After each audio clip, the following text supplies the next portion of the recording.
seguimos con ustedes este martes 4 de octubre. Indira Urbaneja está con nosotros en estudio, analista y consultora política, también de la organización Reunificados. El ELN está en territorio venezolano. Se espera que hoy en la tarde se llame una rueda de prensa en La Casona, antigua residencia presidencial, para definir cómo se va a reanudar esta negociación con este grupo paramilitar, este grupo considerado irregular por gobiernos del mundo. Decíamos antes de la pausa que Venezuela pasó de ser un país señalado del santuario de estos grupos irregulares a ser un actor clave en todos los procesos de negociación. Esto también de qué manera cambia, ¿no? Porque vamos a ver seguramente actores políticos en las próximas horas tal vez cambiar una posición respecto a este tema.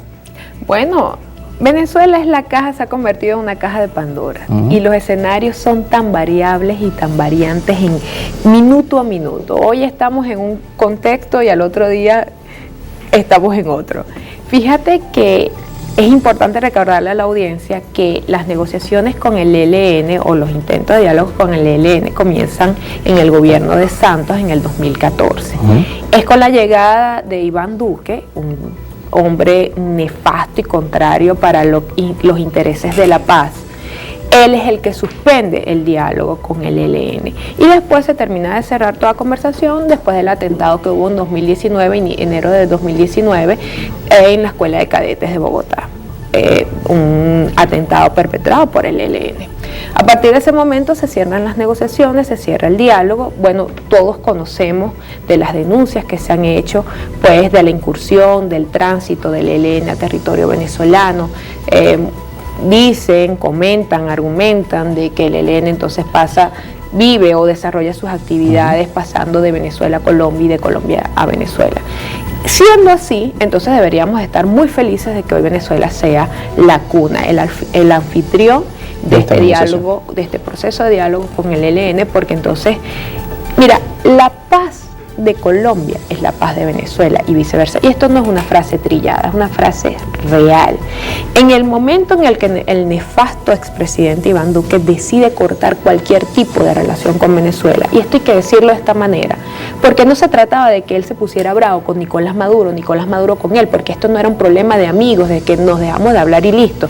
Esto es un problema de dos naciones que tienen una frontera común, compartida, y que todas las acciones de seguridad tienen que ser acciones en base a una estrategia binacional. Es decir, no funciona esto de que yo trate de imponer control desde el lado venezolano y no tenga control desde el lado colombiano y viceversa.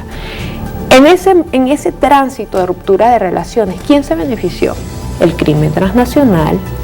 ¿Quién sufrió? Nuestra gente, los venezolanos y los colombianos. Entonces hoy tenemos que estar felices. Yo no entiendo por qué hay gente que se molesta y se pone brava porque las relaciones entre Colombia y Venezuela están mejorando. Yo no entiendo la enfermedad mental de quien condena de que hoy Venezuela más bien pueda servir de espacio para este diálogo, porque recordemos que si el ELN deja de ser un grupo pues irregular, un grupo asociado al crimen y asociado pues a actividades de guerrilla, Venezuela entonces también va a salir beneficiada, porque entonces es un grupo irregular menos que tendríamos operando en nuestra frontera.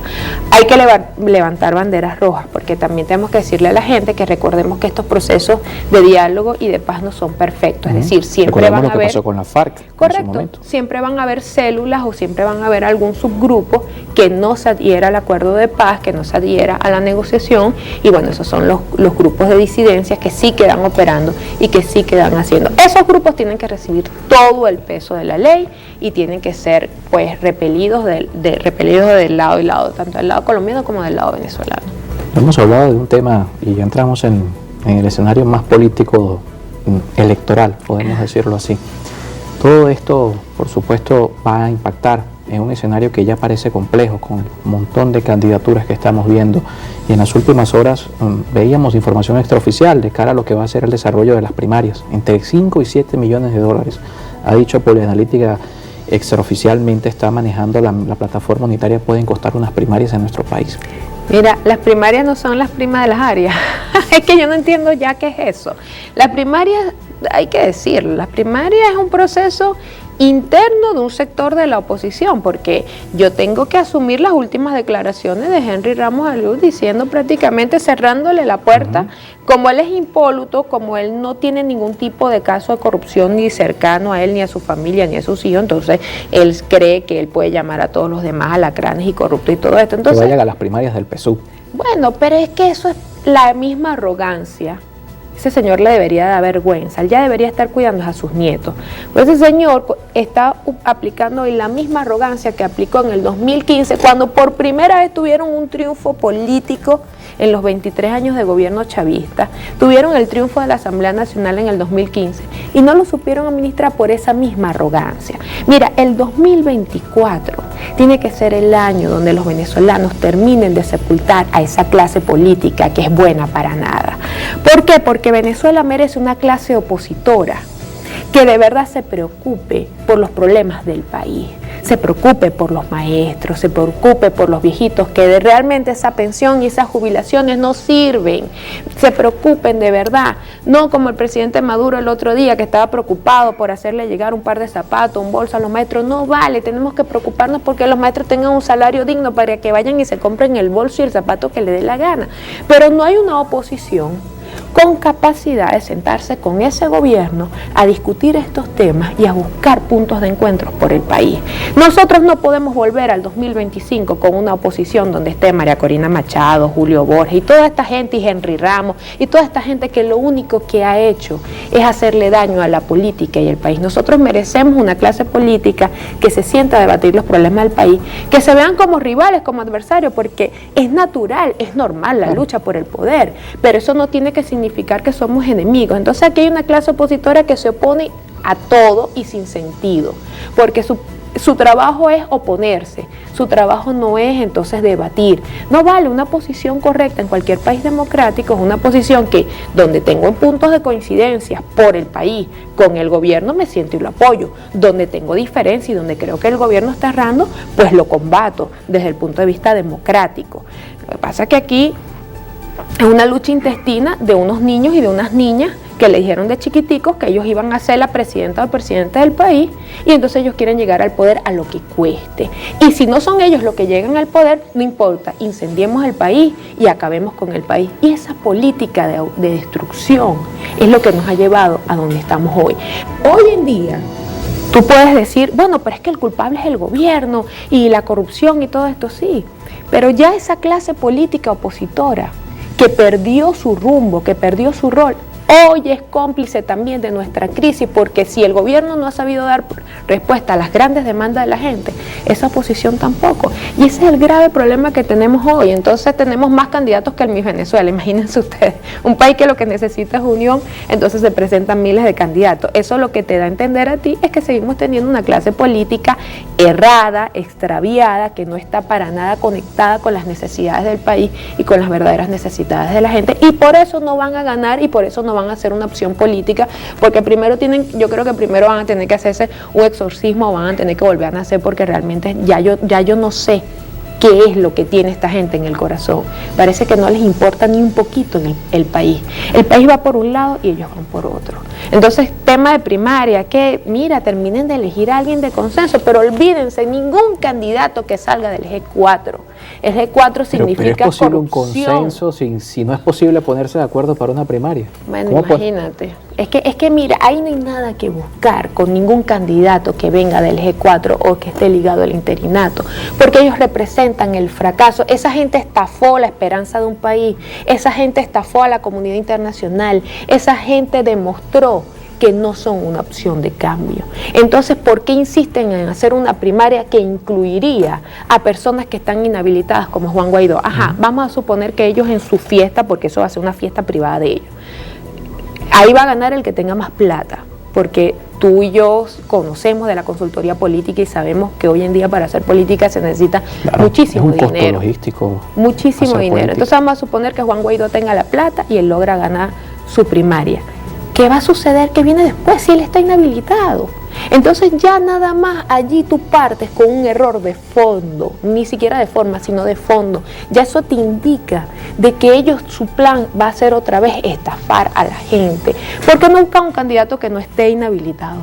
¿Por qué no buscan un candidato o una candidata que tenga de verdad las cualidades? Lo que yo he dicho aquí en tu programa y en donde voy, ese candidato 3G, que tenga la G de ganador, la G de garantía de traspaso al poder, porque usted puede ganar. Pero usted a los 10 días usted puede tener un golpe de Estado, porque usted va a llegar bajo un sistema que hoy día es 99% chavista. La institucionalidad, las estructuras sociales, las Fuerzas Armadas, las alcaldías, las gobernaciones. Si usted no tiene capacidad de negociar con el chavismo, si usted no tiene capacidad de transmitirle seguridad al chavismo, negociación, si a usted le da asco sentarse a negociar con el chavismo, usted no puede ser candidato presidencial, porque aquí no hay forma. En un escenario donde la oposición gane, tiene que negociar con el chavismo la entrega del poder. En un escenario donde la oposición gane, tiene que negociar algún tipo de incentivos y de prerrogativas para el chavismo. Porque claro, el chavismo no le va a... su aniquilación después de... Es que, pero y eso es natural, y tú le vas a entregar el poder a quien va a venir a meterte preso o quien va a venir a ponerte un cuchillo en el cuello. Eso es natural, eso es normal. Lo que pasa es que eso los políticos no lo hablan en los programas de televisión porque eso no genera rating, porque saben que más bien los van a criticar y le van a decir, pero tú estás, ¿qué estás planteando tú? La cohabitación, ¿qué estás planteando tú? La negociación con criminales no se negocia, pero bueno, ¿qué te puedo decir? Mientras que sigamos allí, estamos extraviados. Hablando, nos toca despedir, hablando precisamente con criminales no se negocia, nos escribe @LuisLoyo3. A tu invitada le parece justo el intercambio de 7 presos políticos, entre comillas, por 2 condenados por narcotráfico. Mira, es que eso no es un problema de si a mí me parece justo o no, porque esto es un tema de lo que estábamos hablando. Esto es el pragmatismo político y son las decisiones dentro de las negociaciones. A mí lo que no me parece justo es que un sector de oposición le dieron un pocote de millones, 60 países lo respaldaron para promover un cambio democrático aquí, y hoy día estamos en estos escenarios, incluyendo el del sábado, el de la negociación, el de los rehenes. Entonces, ¿es un tema de que nos parezca justo a nosotros o no? No, yo creo que aquí hay que pedirle cuentas. Y hay que entender que muchas de las cosas que hoy estamos viviendo es culpa de esa clase política que hoy sigue agrupándose alrededor del G4 y del interinato. Bien, nos toca despedir. Muchísimas gracias nuevamente por estar con nosotros acá. Saludos a Tony Pérez desde Carora, que también nos escribe en Instagram, y a Edilia Ruiz desde Barquisimeto. Gracias como siempre por su sintonía. Hacemos una pausa y cambiamos de tema. Como mencionamos esta semana, la Asociación de Profesores de la Universidad Central de Venezuela, luego de más de una década, se va a renovar. Héctor Moreno estará con nosotros en estudio, uno de sus candidatos para asumir este reto que ya en la revisión de los titulares veíamos lo que decía Víctor Márquez. Le toca enfrentarse a dificultades internas y dificultades externas. Vamos a conocer su posición luego de la pausa.